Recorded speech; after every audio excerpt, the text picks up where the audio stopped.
Hello coders, operating system के इस lecture number 7 के अंदर आपका स्वागत है। तो फ्रेंड्स, आज हम बात करने वाले हैं अपने मल्टीटास्किंग ऑपरेटिंग सिस्टम के बारे में। गाइस, इससे पहले वाली वीडियोस के अंदर हमने 3 ऑपरेटिंग सिस्टम के बारे में बात कर ली। तो आज का हमारा टॉपिक है, डिटेल के अंदर पढ़ने वाले हैं मल्टीटास्किंग ऑपरेटिंग सिस्टम को। तो उससे पहले मैं आपको एक ओवरव्यू दे देता हूँ कि क्या क्या हम इस वीडियो में कवर करने वाले हैं। तो सबसे पहले बात करेंगे what is multitasking operating system, कि मल्टीटास्किंग ऑपरेटिंग सिस्टम होता क्या है। उसके बाद बात करेंगे type of multitasking operating system के बारे में। Then guys, advantage and disadvantage के बारे में। तो ये 3 पॉइंट्स कवर करने वाले इस वीडियो के अंदर।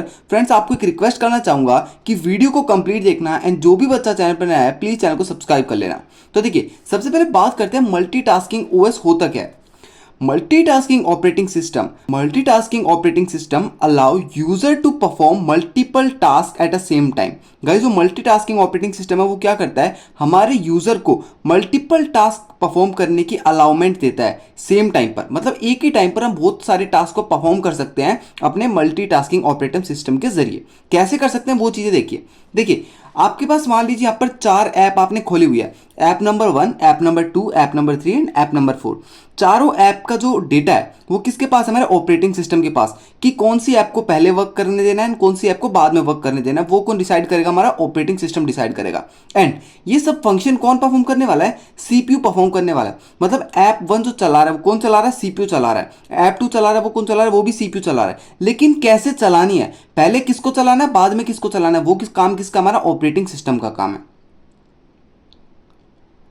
तो मल्टीटास्किंग ऑपरेटिंग सिस्टम में क्या होता है, देखिए आपको मेनली 2 चीजों का ध्यान रखना पड़ता है। क्या, कॉन्टेक्स्ट स्विचिंग के बारे में एंड टाइम शेयरिंग के बारे में। तो कॉन्टेक्स्ट स्विचिंग क्या होती है, देखिए context switching is a process in which the context of one process is stop and loading context of another process. देखिए गाइस, बिल्कुल इजी लैंग्वेज में आपको बताऊंगा। जो ये मान लीजिए आपका ऐप 1 सबसे पहले वर्क कर रहा है आपके सीपीयू के अंदर। तो सबसे पहले आपके ऑपरेटिंग सिस्टम ने ऐप 1 को भेजा आपके सीपीयू के पास कि इसका जो कॉन्टेक्स्ट है, इसका जो प्रोग्राम है, इसको रन कराइए। ठीक है, तो अब आपका प्रोग्राम रन हो रहा है। लेकिन एक पॉइंट पर मान लीजिए आपके ऐप 1 को इनपुट एंड आउटपुट लेने जाना है। तो जिस टाइम पे वो इनपुट आउटपुट लेने जा रहा है, तो उस टाइम पे हमारा ऐप 1 का जो परफॉर्मेंस है उसको बंद कर दिया जाएगा एंड ऐप 2 का स्लॉट बुक कर दिया जाएगा। मतलब ऐप 2 को क्या कर दिया जाएगा, यहाँ पे परफॉर्म करने के लिए अलाउ कर दिया जाएगा। तो अब क्या हो रहा है, अब सीपीयू के अंदर ऐप नंबर 2 वर्क कर रहा है। इस तरीके से जब हमारा ऐप नंबर 1 इनपुट आउटपुट लेकर वापस आएगा तो ऐप नंबर 2 को बंद कर दिया जाएगा एंड ऐप नंबर 1 को रन कराया जाएगा। तो ऐसे काम करता है कॉन्टेक्स्ट स्विचिंग। मतलब हमारे सीपीयू को खाली नहीं बैठने देना, क्या करना है, एक डेटा से दूसरे डेटा को स्विच करना है। फॉर एग्जांपल, ऐप नंबर 1 काम कर रहा है लेकिन ऐप नंबर 1 को कुछ इनपुट आउटपुट लेने जाना है, तो उस टाइम पर हमारा सीपीयू खाली नहीं रहेगा। उस टाइम पे क्या होगा, हमारा ऐप 2 काम करने लग जाएगा। अगर ऐप 2 भी कुछ काम करने चला जाता है तो उस टाइम पे क्या काम करेगा, ऐप 3 काम करने लग जाएगा। तो ये होता है हमारा कॉन्टेक्स्ट स्विचिंग। तो बात करते हैं सेकंड पॉइंट की, टाइम शेयरिंग। देखिए सबसे मेन पॉइंट है टाइम शेयरिंग, जो हमारे मल्टीपल टास्किंग ऑपरेटिंग सिस्टम में काम करता है। Time sharing in this process the OS give a limited time to processes. देखिए इसके अंदर क्या होता है, जो आपकी प्रोसेस होती है उसको गाइस एक लिमिटेड टाइम दिया जाता है वर्क करने के लिए। उस लिमिटेड टाइम के बाद आपका जो प्रोग्राम है वो क्या कर देगा, कॉन्टेक्स्ट स्विच कर देगा। मतलब एक वाले ऐप 1 को बंद कर देगा एंड ऐप 2 को रन करा देगा। तो ये होता है हमारा टाइम शेयरिंग। मतलब एक ऐप को एक लिमिटेड टाइम दिया जाता है। फॉर एग्जांपल, मैं यहाँ पे एग्जांपल लूँ, जैसे आपके एक ऐप को 100 मिली सेकेंड यहाँ पे टाइम दिया गया है, 100 मिली सेकेंड।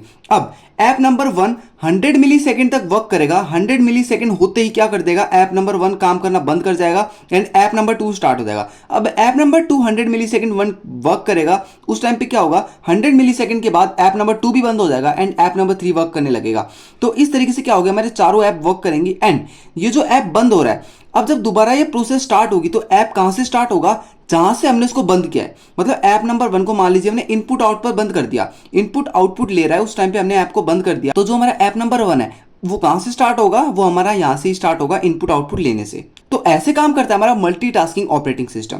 तो गाइस, दोनों चीजें समझ में आई, कॉन्टेक्स्ट स्विचिंग क्या होता है, टाइम शेयरिंग क्या होती है। तो एक बार और बता देता हूं, कॉन्टेक्स्ट स्विचिंग में क्या होता है, आपका एक ऐप अगर कुछ काम करने लग जाता है तो उस टाइम पे क्या होगा, आपका जो कॉन्टेक्स्ट है, मतलब ऐप नंबर 1 का प्रोग्राम बंद कर दिया जाएगा एंड ऐप नंबर 2 को स्लॉट दे दिया जाएगा काम करने के लिए।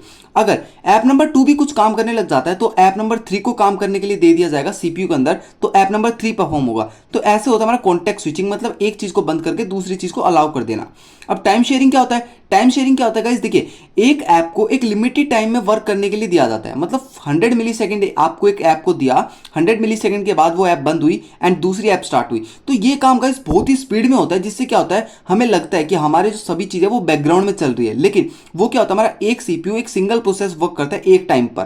तो एक टाइम शेयरिंग के जरिए क्या होगा, हमें बहुत फास्ट चीज़ें दिखाई देंगी, मतलब हमारा जो इल्यूजन है वो कैसा बनेगा कि हमें हर चीज़ टाइम टू टाइम होती दिखाई दे रही है, लेकिन ऐसा होता नहीं है। अब बात कर लेते हैं टाइप ऑफ ऑपरेटिंग सिस्टम की। Type of multitasking operating system, देखिए गाइस दो टाइप्स होते हैं। सबसे पहला टाइप होता है प्रीएम्प्टिव मल्टीटास्किंग ऑपरेटिंग सिस्टम। ये क्या होता है, the operating system determines when a process should be pause to allow another process to run. हमारा जो ऑपरेटिंग सिस्टम होता है वो क्या बताता है, वो गाइस ये बताता है कि कब हमें किसी प्रोसेस को पॉज करना है एंड कब दूसरी प्रोसेस को अलाउ करना है। तो ये काम होता है हमारा प्रीएम्प्टिव मल्टीटास्किंग ऑपरेटिंग सिस्टम का। इसके अंदर क्या होता है, हमारा ऑपरेटिंग सिस्टम बताता है ये सब चीजें, ठीक है। And second point, high priority task get more amount of time. जो हमारी हाई प्रायोरिटी टास्क होती है उसको ज्यादा टाइम दिया जाता है वर्क करने के लिए। फॉर एग्जांपल एक सिंपल टास्क है उसको 100 मिली सेकंड दिया है, एंड जो हमारी हाई प्रायोरिटी जॉब है उसको गाइस 1000 मिली सेकंड दिया गया है। लेकिन ये कौन बताता है कि कितना टाइम कौन सी जॉब को दिया जाए, कितना टाइम कौन से प्रोग्राम को दिया जाए, वो बताता है हमारा ऑपरेटिंग सिस्टम, ठीक है। एग्जांपल हो गया हमारा window, Mac OS and Linux, ये सभी काम करता है हमारा प्रीएम्प्टिव मल्टीटास्किंग ऑपरेटिंग सिस्टम पर, ठीक है। अब बात करते हैं कोऑपरेटिव मल्टीटास्किंग ऑपरेटिंग सिस्टम। ये क्या होता है, देखिए गाइस इसके अंदर बिल्कुल अपोजिट होता है। Each process is responsible for giving up control of the CPU to allow other process to run. इसके अंदर गाइस कौन बताता है कि हमें अब दूसरे प्रोग्राम को रन कर रहा है, हमारी अपनी प्रोसेस खुद सीपीयू को बताती है कि हाँ अब आप दूसरी प्रोसेस को ला सकते हैं, अलाउ कर सकते हैं वर्क करने के लिए। इसके अंदर जो हमारे सीपीयू के पास क्या होता है, बहुत कम कंट्रोल होता है हमारे ऐप के ऊपर, एंड जो हमारी प्रोसेस होती है वो ये सभी चीजें बताती है कि कब कौन सी ऐप को आप दोबारा काम करने के लिए बुला सकते हैं। And guys OS have very less control of processes. मैंने बताया कि जो ऑपरेटिंग सिस्टम है उसके पास बहुत कम कंट्रोल होता है हमारी प्रोसेस के ऊपर, कि कौन सी प्रोसेस कब करानी है, कैसे करानी है, कितने टाइम पर रोकना है, कितने टाइम पर उसको चलाना है। ये सब काम किसका होता है, खुद प्रोसेस का होता है। एग्जाम्पल गाइस हो गया क्लासिक मैक ओएस, जो पहले मैक ओएस यूज करते थे उसका एग्जाम्पल होगा। एंड दिस विंडो 3x, जो विंडो 3x होती थी वो भी गाइस इसी पे काम करती थी हमारे कोऑपरेटिव मल्टीटास्किंग ऑपरेटिंग सिस्टम पर। अब एक बार एडवांटेज एंड डिसएडवांटेज को देख लेते हैं।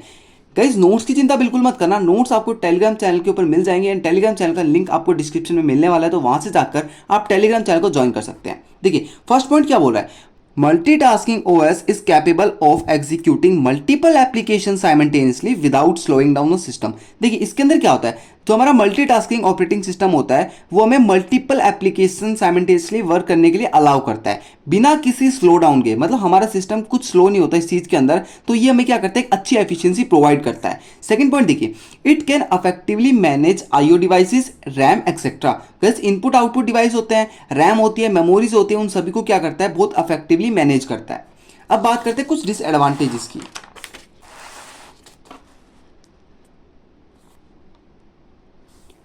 Disadvantage of multitasking operating system, इसमें क्या बोला गया है, as a single processor is executing multiple process at a same time and CPU may get heat up. देखिए आप एक ही टाइम पे बहुत सारी प्रोसेस को एप्लीकेबल करा रहे हैं, मतलब रन करा रहे हैं, एंड वो चीजें कहां पर हो रही है, एक सिंगल प्रोसेसर के ऊपर हो रही है। तो एक सिंगल प्रोसेसर क्या होगा, बहुत ज्यादा हीट हो सकता है। उसके लिए क्या यूज करना पड़ेगा, हमें हीट सिंक्स यूज करनी पड़ेगी, फैंस यूज करने पड़ेंगे। तो एक मेजर डिसएडवांटेज है हमारा मल्टीटास्किंग ऑपरेटिंग सिस्टम का। अब बात करते हैं, computer system will be lagging if the processor is slow. अगर आपका प्रोसेसर स्लो है, फॉर एग्जाम्पल आपका प्रोसेस i3 है, तो क्या होगा, आपका जो कंप्यूटर है वो लैगिंग दिखाएगा। मतलब आपके जो मल्टीपल टास्क हैं वो थोड़े थोड़े लैगिंग दिखाने लग जाएंगे, क्योंकि जो कॉन्टेक्ट स्विचिंग का जो टाइम है, जो स्पीड है, वो गाइस कम हो जाएगी। एंड जब कॉन्टेक्ट स्विचिंग कम स्पीड से हो रही है तो आपको लैगिंग दिखाएगा ही दिखाएगा, ठीक है। तो ये थे हमारे कुछ डिसएडवांटेज। तो फ्रेंड चैनल को सब्सक्राइब करना बिल्कुल मत भूलना। यहाँ पर हमारी वीडियो कंप्लीट होती है, एंड गाइस मिलते हैं नेक्स्ट पार्ट के साथ, जिसके अंदर हम अपना नेक्स्ट टाइप पढ़ेंगे अपने ऑपरेटिंग सिस्टम का। तो friends keep coding, keep learning, and मिलते हैं नेक्स्ट पार्ट के साथ।